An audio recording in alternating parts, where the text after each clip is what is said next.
TV news में आपका स्वागत है। मैं हूं रमा त्यागी। समाचारों में सबसे पहले नजर डाल लेते हैं हेडलाइंस पर।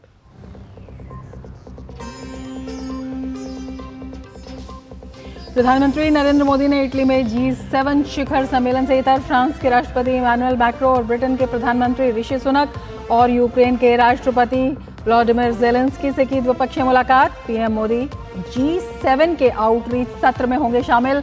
आर्टिफिशियल इंटेलिजेंस, ऊर्जा, अफ्रीका और भूमध्य सागर पर होगा फोकस।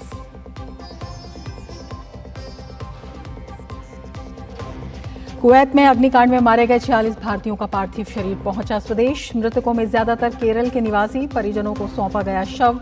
विदेश राज्य मंत्री कीर्तिवर्धन सिंह ने कुवैत के अधिकारियों का सहयोग के लिए जताया आभार।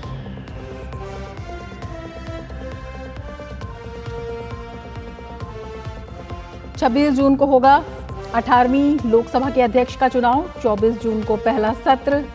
केंद्रीय मंत्री किरण रिजिजू की पक्ष विपक्ष से मिलकर संसद को अच्छे से चलाने की अपील। कहा, लोकसभा और राज्यसभा में जितनी अधिक चर्चा होगी, बिल की गुणवत्ता उतनी ही बढ़ेगी।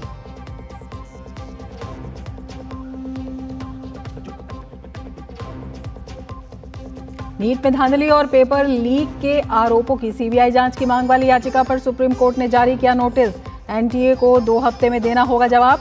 8 जुलाई को पहले से लंबित मामलों के साथ ही होगी सुनवाई। शिक्षा मंत्री धर्मेंद्र प्रधान ने कहा, केंद्र सरकार परीक्षार्थियों के हितों को सुनिश्चित करने के लिए है प्रतिबद्ध।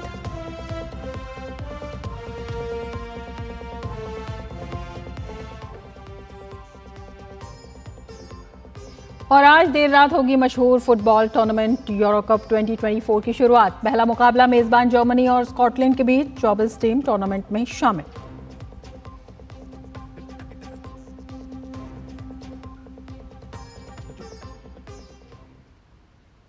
और अब विस्तार से समाचार। लगातार तीसरी बार प्रधानमंत्री के तौर पर कामकाज संभालने के बाद पीएम नरेंद्र मोदी पहले आधिकारिक विदेश दौरे पर इटली में हैं। प्रधानमंत्री ने यहां G7 शिखर सम्मेलन में भाग लेने के लिए प्रधानमंत्री वहां पहुंचे। पीएम मोदी ने G7 शिखर सम्मेलन से इतर फ्रांस के राष्ट्रपति इमैनुअल मैक्रों से द्विपक्षीय मुलाकात की।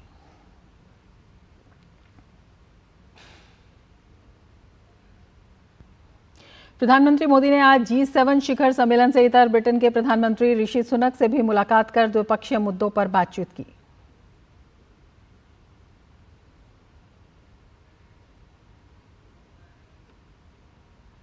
पीएम मोदी ने यूक्रेन के राष्ट्रपति व्लादिमीर ज़ेलेंस्की से भी द्विपक्षीय मुलाकात की।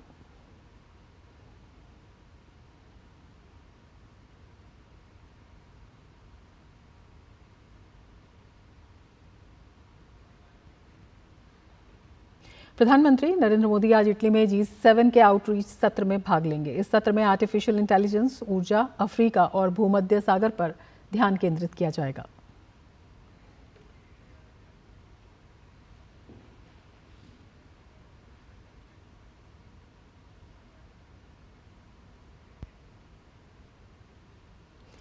इटली में हो रहे G7 देशों के नेताओं की बैठक के लिए सभी 7 यूरोपीय देशों के राष्ट्राध्यक्ष समेत यूरोपीय संघ के प्रतिनिधि अपुलिया में पहले ही पहुंच चुके हैं।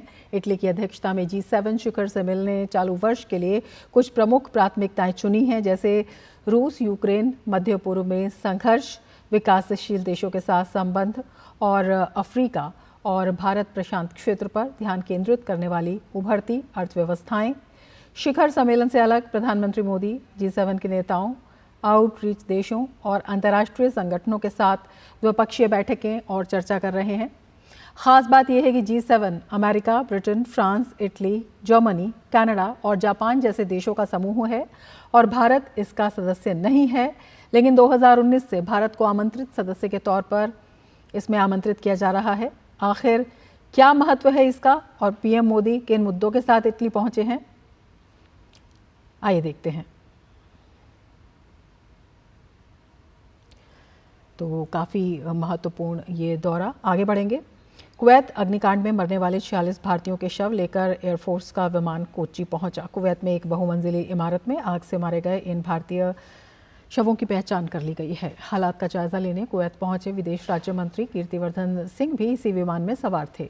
कीर्तिवर्धन सिंह प्रधानमंत्री के निर्देश पर कुवैत गए थे। इस हादसे में मारे गए कुल 49 लोगों में से 46 भारतीय थे। इनमें से 23 केरल, 7 तमिलनाडु, 4 उत्तर प्रदेश, 3 आंध्र प्रदेश, 2 बिहार, 2 ओडिशा, 1 झारखंड, कर्नाटक, महाराष्ट्र, पंजाब और पश्चिम बंगाल से थे। इन शवों को भारतीय वायुसेना के C-130J सुपर हरक्यूलिस विमान से भारत लाया गया है।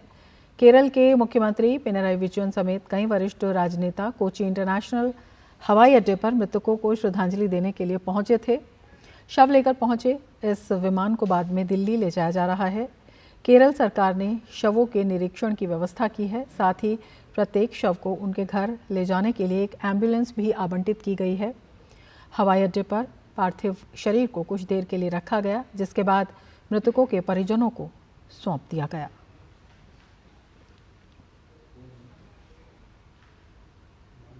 कोची एयरपोर्ट पर केरल के सीएम पिनराई विजयन, राज्य के मंत्री, भारत सरकार के कई अधिकारियों और स्थानीय जनप्रतिनिधियों ने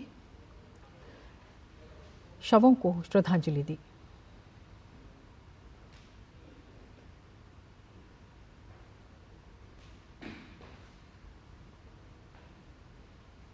वहीं श्रद्धांजलि के बाद केरल के निवासियों के शवों को उनके परिजनों को सौंप दिया गया, जबकि दूसरे राज्यों के निवासियों के शवों को यहां से उनके घरों तक सुचारू रूप से पहुंचाया जाएगा।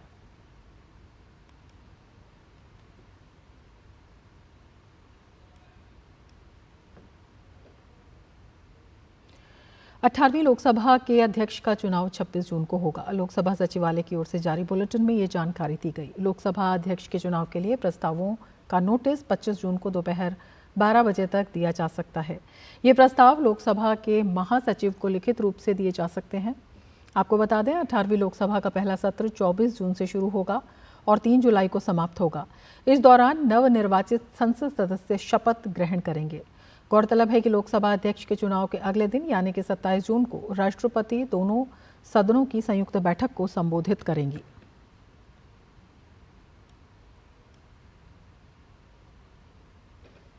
संसदीय कार्य मंत्री किरेन रिजिजू ने 18वें लोकसभा सत्र से पहले इस बात की उम्मीद जताई कि पक्ष और विपक्ष मिलकर संसद को अच्छे से चलाएं। उन्होंने कहा कि संसद को चलाना पक्ष और विपक्ष के कंधों पर है। लोकसभा और राज्यसभा में जितनी अधिक चर्चा होगी, बिल की गुणवत्ता उतनी ही बढ़ेगी।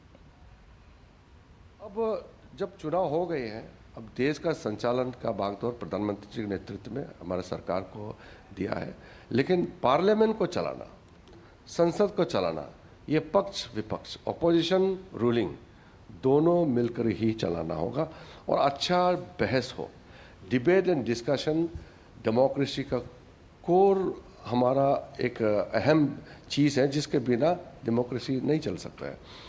जितना ज़्यादा बहस होगा, जितना अच्छा चर्चा होगा लोकसभा राज्यसभा में, उतना ही बिल का क्वालिटी बढ़ता है, उतना ही सरकार अलर्ट होता है। इसके साथ ही उन्होंने कहा कि जनादेश जैसा भी हो, हमें स्वीकार करना चाहिए। एनडीए 400 पार तो नहीं, लेकिन एनडीए को पूरा बहुमत मिला है। ये पहला सत्र 18वीं लोकसभा का भारत के महान जनता ने अपना निर्देश दे दिया है, फैसला सुनाया है और जनादेश जैसे होता है हमको स्वीकार करना है। चुनाव से पहले हमारे पार्टी ने एनडीए दल के पूरा तालमेल करके 400 पार का नारा जरूर दिया था। 400 पार नहीं हुआ, लेकिन अच्छी बहुमत एनडीए को मिला है। आगे बढ़ते हैं। सुप्रीम कोर्ट ने एनडीए की हाई कोर्ट में चल रही नीट से जुड़े विभिन्न मामलों की ट्रांसफर याचिका पर नोटिस जारी किया। नोटिस में कहा गया है कि 8 जुलाई को पहले से लंबित मामलों के साथ ही होगी इस मामले की भी सुनवाई। जस्टिस विक्रम नाथ और जस्टिस संदीप मेहता की वेकेशन बेंच ने मामले की सुनवाई की। साथ ही नीट परीक्षा से जुड़ी एक और नई याचिका पर भी आज सुप्रीम कोर्ट में सुनवाई हुई। नीट में धांधली और पेपर लीक के आरोपों की सीबीआई जांच की मांग वाली एक अन्य याचिका पर भी सुप्रीम कोर्ट ने नोटिस जारी किया। इस मामले में एनटीए को 2 हफ्ते में जवाब देने के निर्देश दिए गए। इस याचिका पर भी सुनवाई 8 जुलाई को होगी। इस याचिका में मनमाने तरीके से परीक्षा केंद्र चुनने के लिए चल रही धांधली का जिक्र था। साथ ही याचिका में सेंटर चुनने के लिए 10 दिए जाने की भी बात कही गई थी।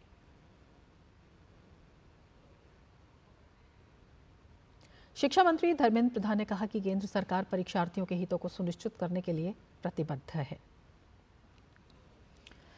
और क्या कहा उन्होंने, ये हम बताते हैं। उन्होंने कहा कि परीक्षार्थियों के हितों को सुनिश्चित करने के लिए केंद्र सरकार प्रतिबद्ध है। मैं परीक्षार्थियों को आश्वस्त करना चाहूँगा कि किसी भी बच्चे के करियर के साथ खिलवाड़ नहीं होगा। इस मामले से जुड़े तथ्य जो है माननीय सर्वोच्च न्यायालय के निर्देशानुसार जो भी आवश्यक कदम उठाने होंगे सरकार उसे पूरा करेगी और नीट की काउंसलिंग प्रक्रिया होने जा रही है। अब दिशा में भ्रमित हुए बिना आगे बढ़ने की आवश्यकता है।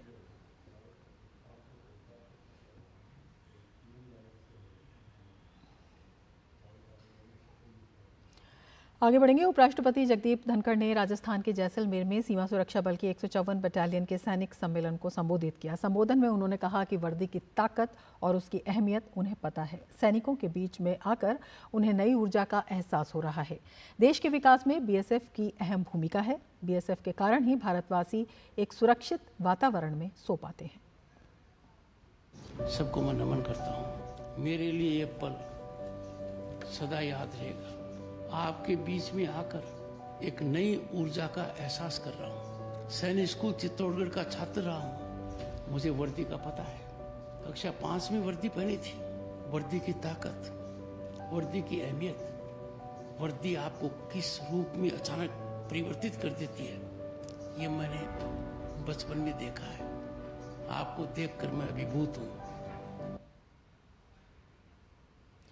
श्रम और रोजगार मंत्रालय के सचिव ने ईपीएफओ में सुधारों पर एक समीक्षा बैठक की अध्यक्षता की। बैठक में श्रम एवं रोजगार मंत्रालय और ईपीएफओ के अन्य वरिष्ठ अधिकारी शामिल हुए। बैठक में सचिव सुमिता डावरा ने निपटान को स्वचालित करने और दावों के शीघ्र भुगतान के लिए समय सीमा को कम करने जैसे ईपीएफओ के हाल में उठाए गए कदमों की सराहना की। बता दें कि ईपीएफओ ने बीमारी, शिक्षा, विवाह और आवास के लिए 1 लाख रुपए तक के अग्रिम दावों के लिए स्वतः निपटान व्यवस्था कार्यान्वित की है। लगभग 25 लाख रुपए के अग्रिम दावों का स्वतः प्रक्रिया के बाद निपटान किया गया। अब तक निपटाए गए 50% से अधिक बीमारी के दावों का भी स्वतः निपटान किया गया। इससे दावों का अब जल्दी से निपटारा किया गया है और उनमें से बड़ी संख्या में निपटान अब 3 दिनों के भीतर किया जा रहा है। सदस्यों के केवाईसी आधार से जुड़े खातों के लिए बैंक खाते में अपलोड की गई चेकबुक या पासबुक की व्यवस्था को आसान बनाया गया है। इसके कारण पिछले 1 महीने में लगभग 13 लाख दावों की जांच की आवश्यकता न के बराबर रह गई है। देश के दक्षिणी राज्यों में समय से पहले दस्तक देने के बाद मानसून कमजोर पड़ गया, जिसका असर उत्तर और पूर्वी भारत के हिस्सों पर पड़ रहा है। देश के इन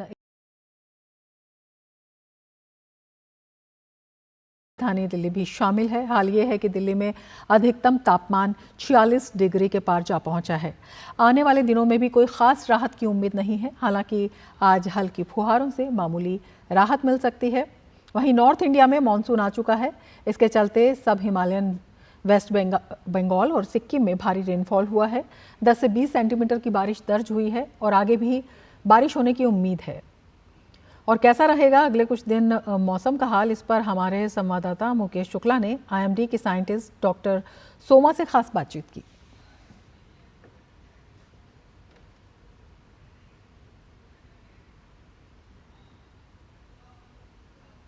दिल्ली में बढ़ा हुआ तापमान दिल्ली वालों की परेशानी का सबब बना हुआ है और पूरी दिल्ली इस समय जो है वो भीषण गर्मी से जूझ रही है। आगे आने वाले दिनों में क्या कुछ मौसम का हाल रहेगा और अभी क्या स्टेटस है उस पर बात करेंगे। हम आईएमडी में हमारे साथ मौजूद हैं डॉक्टर सोमा।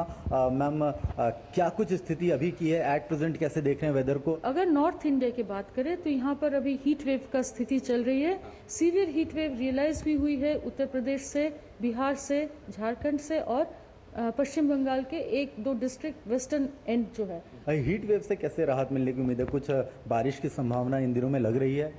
दिल्ली एनसीआर को ले ली जाए। 2 चीज़ हैं। एक तो है कि हीट वेव आपका दिल्ली के आसपास के इलाके में चलेगा।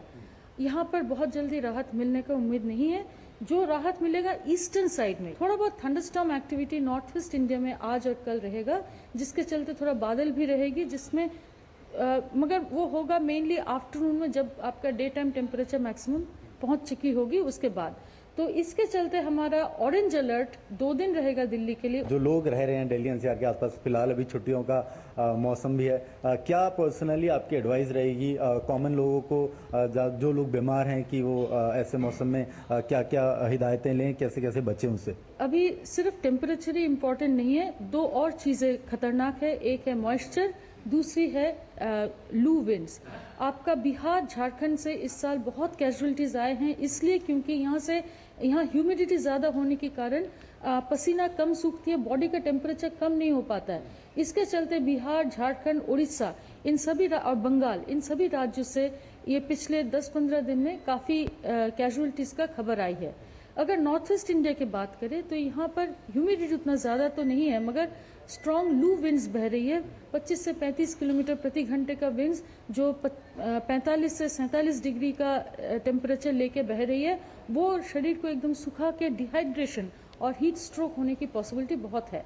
तो इसके चलते हम दरख्वास्त करेंगे, और साथ ही वार्म नाइट भी चल रहे। वार्म नाइट मतलब रात को भी टेम्परेचर में खास गिरावट नहीं है, तो इससे आपका हीट रिलेटेड बीमारी जैसे दस्त होने का संभावना बढ़ जाता है, और आपका बीमार लोग या बुजुर्ग लोग या बच्चों के स्पेशली अभी स्कूल का वेकेशन भी चल रहा है, दोपहर के समय या 11 बजे से 4 बजे के बीच में घर से ना निकले तो ठीक रहेगा, क्योंकि इस समय सबसे ज़्यादा खतरा रहती है टेम्परेचर्स के साथ एसोसिएटेड, और निकलेंगे भी तो काफ़ी पानी पी के निकलिए और छतरी लेके निकलिए। तो ये थी डॉक्टर सोमा जो बता रही थी, जिस तरह से उन्होंने डिस्क्राइब किया कि अभी ऑरेंज अलर्ट जो है वो दिल्ली में बना हुआ है। जल्द ही इंस जो वेस्टर्न विंड है वो आ रही है, तो उससे कुछ जरूर आने वाले दिनों में राहत मिलेगी, लेकिन अभी लोग बच के रहें, ज़रूरत है तो ही घर से बाहर निकले।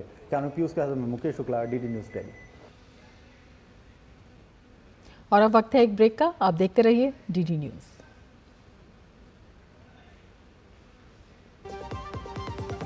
जिन्होंने यूज किया है वो जानते हैं असली हींग का स्वाद।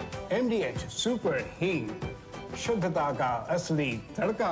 MDH घुटना, कंधा या कमर, चाहे जैसा हो दर्द, डॉक्टर ऑर्थो आपको देता है दर्द से पूरी आजादी। ये कोई टेम्पररी पेन किलर नहीं, आयुर्वेदिक औषधि है। बात जब पीढ़ियों के लिए बनने वाले घर की हो तो जिम्मेदारी बड़ी हो जाती है। गैलेंट समझता है ये जिम्मेदारी। अब डबल M रिब्स के साथ गैलेंट एडवांस TMT रीबार, निर्माण का रियल हीरो। लाल रंग इसका अपार, तीखा कम है फिर भी स्वाद। बेमिसाल बेमिसाल MDH Kashmiri. MDH Kashmiri. MDH।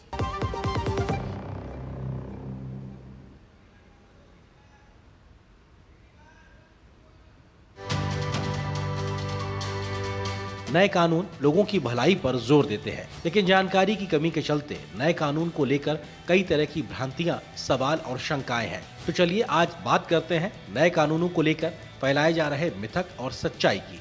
बड़ा मिथक देशद्रोह को लेकर है कि राजद्रोह का नया रूप देशद्रोह है। असल में औपनिवेशिक शासकों द्वारा अपनी सत्ता मजबूत करने के लिए लागू की गई राजद्रोह की धाराओं को हटा दिया गया है। सरकार के प्रति नफरत पैदा करने वाली अभिव्यक्तियों को अपराधीकरण से परे रखा गया है, जबकि देश की अखंडता की रक्षा पर खतरा पैदा करने वाले सशस्त्र, विनाशकारी और अलगाववादी गतिविधियों के लिए सजा का प्रावधान है। और अब खबरें योग दिवस की तैयारियों से जुड़ी।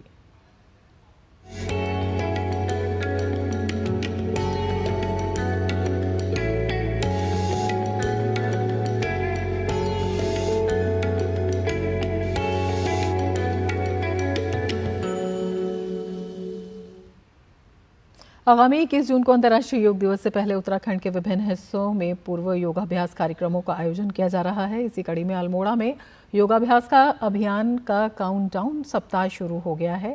जिले में योग विज्ञान विभाग द्वारा विभिन्न शासकीय और अर्ध शासकीय विद्यालयों में छात्र छात्राओं को योग के विभिन्न आयामों का परिचय कराया जा रहा है और योगाभ्यास कराया जा रहा है। यह आओ हम सब योग करें अभियान प्रदेश के यशस्वी मुख्यमंत्री पुष्कर सिंह धामी जी की प्रेरणा से और शोभन सिंह जीना विश्वविद्यालय के आदरणीय कुलपति प्रोफेसर सतपाल सिंह बिष्ट जी के संरक्षण में चल रहा है। यह अभियान हम सब लोग 400 प्रशिक्षक गांव-गांव जाकर, गली गली जाकर योग के प्रति जागरूकता ला रहे हैं और विभिन्न पार्कों में, विभिन्न शिक्षण संस्थानों में, विभिन्न विश्वविद्यालय के प्रशिक्षक भी इस अभियान के साथ जुड़े हैं। इन योगाभ्यास में भाग ले रही छात्राओं का कहना है कि हमें योग प्रशिक्षक योग के विभिन्न योगासन सिखा रहे हैं, साथ ही साथ योग के बारे में बता रहे हैं कि योग स्वास्थ्य के लिए बहुत ज़रूरी है। ये योग से हमें काफ़ी फ़ायदे होते हैं। इस योग को मैं अपने घर में भी बता रही हूँ ताकि मेरे घर वाले स्वस्थ रहें। योग से काफ़ी फ़ायदे होते हैं और ये योग को मैं अपने घर में भी बता रही हूँ जिससे मेरे घर वाले स्वस्थ रहें। हमारे स्कूल में लगभग 1 महीने से हमको योगा सिखाया जा रहा है और हम ये योगा को अपने घर में भी बता रहे हैं। स्कूल में योगा कराया जा रहा है जो हमारे स्वास्थ्य के लिए बहुत अच्छा है। इसके साथ ही इस बुलेटिन में फिलहाल इतना ही। नमस्कार।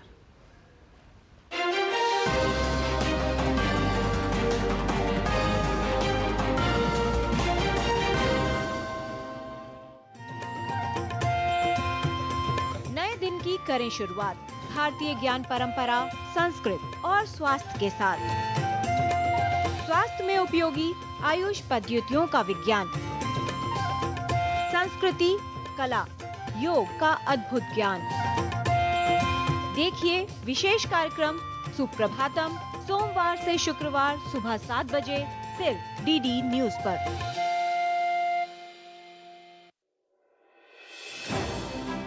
भरोसा सिर्फ तेजी से नहीं, बना है सटीक खबरों से। दावे नहीं, दिखाते हैं तथ्य, दिखावा नहीं।